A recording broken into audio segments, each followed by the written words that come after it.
So 95% of employers want to see this or these in your resume. What are they? These are 8 soft skills that are highly in demand today. This episode is directly connected to the last episode that we had. Well, you probably see it down here or here.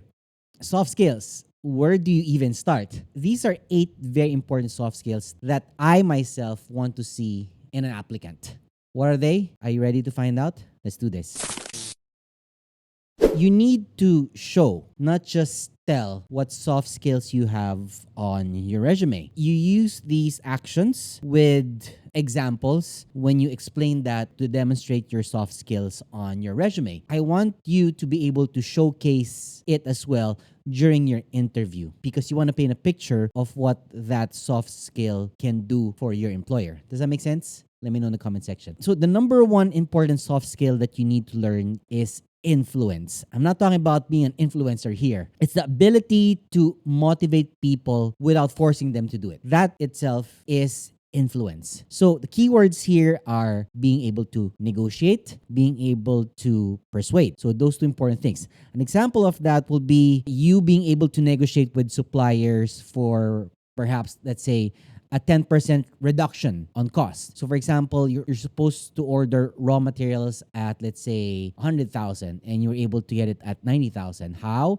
You have influence with your supplier. So that's important soft skill that most people don't even put in their resume because they don't know that they have it. Or if you don't have it, you should try developing that yourself. So that's number one. Influence. Moving on to soft skill number 2, which is flexibility. I'm not saying here to do yoga classes or do whatever it is to stretch your body. It's the ability to adjust to changes. Keywords here are adaptability, being able to adapt, being able to embrace change, being able to prioritize, being able to develop, you being a quick learner. I've seen this on a lot of resumes wherein I'm a quick learner or I'm able to develop this and that. So those are keywords I want to see as an interviewer. So an example of that is developing innovative digital marketing strategies that increase qualified leads for at least 15 to 20%. And for a company, getting leads is huge. Getting leads to a new client or new suppliers or new possible buyers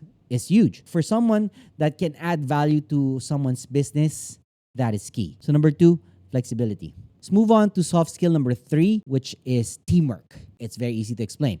So it's the ability to work effectively in a team setting. Means that you are, number 1, a team player that can give support in different various ways, being able to encourage other people, and 4, being able to collaborate in certain projects, right? Employers want someone that can do all of those things with other people so that they know they're not the toxic type of people, that they're able to work together with other people as well. So an example of this would be collaborating with the team to create and implement relevant, engaging social media plans. Creating plans for social media, for example, for me, I think that 2 heads, 3 heads, 4 heads, 5 heads are better than 1. So idea from 1 person is good, but ideas from 5 to 80 people put together is great when you do have teamwork. Moving on to the 4th soft skill that you should have on your resume is leadership. And I know, for example, being able to follow as a teammate is important, so is being able to lead. So leadership capability, it's the ability to lead,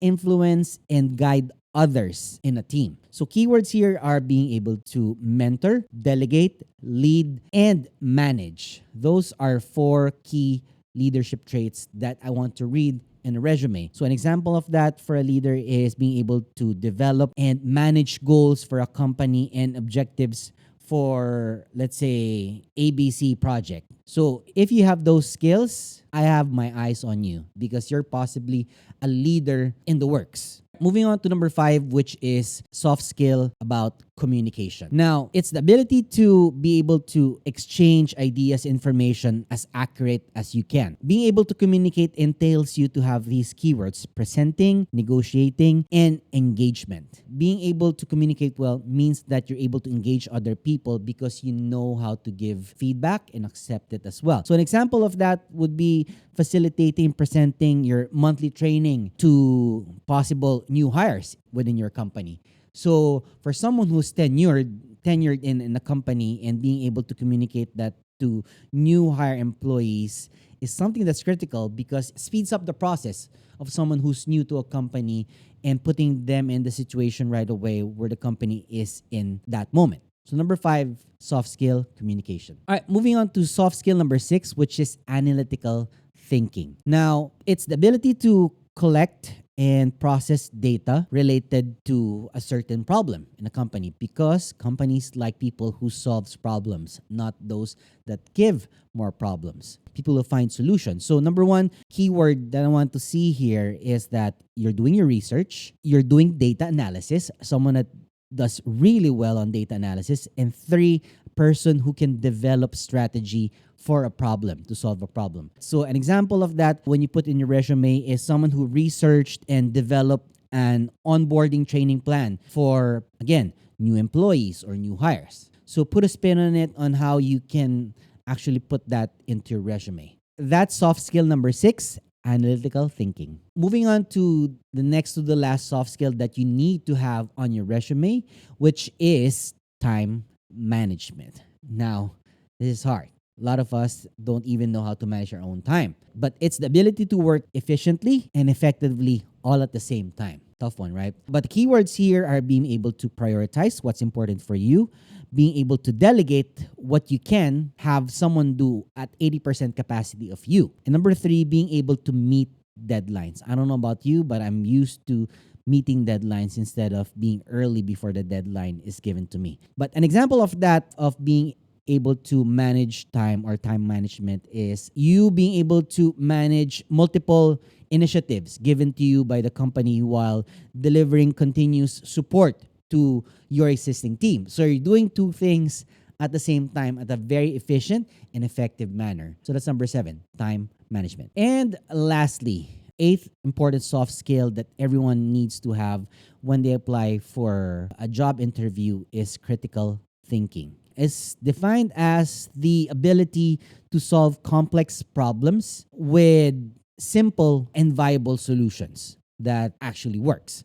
Now, keywords here are implementation, troubleshooting, and analysis or analyzed. You want to see those keywords in a resume. An example of critical thinking is you were able to analyze customer feedback forms that were given to you and develop, for example, a training session that your team can use so that they can be well equipped for these types of situations or problems. So that's number 8, critical thinking. So if you're not sure how to develop your soft skills, you can go back to this video and research each and every soft skill that I mentioned. You can research that on Google, each one of them, and the explanation for that are more complex. Basically, those are things that 95% of employers want to see from someone that's applying for a job. And those are things that, I see highlighted without being highlighted on a resume when I breeze through someone's CV. So that's all I have for you today. If you think you found value in today's episode, make sure to subscribe to the channel. And please leave a comment in the comment section down below. And I'll see you again on the next episode. Peace.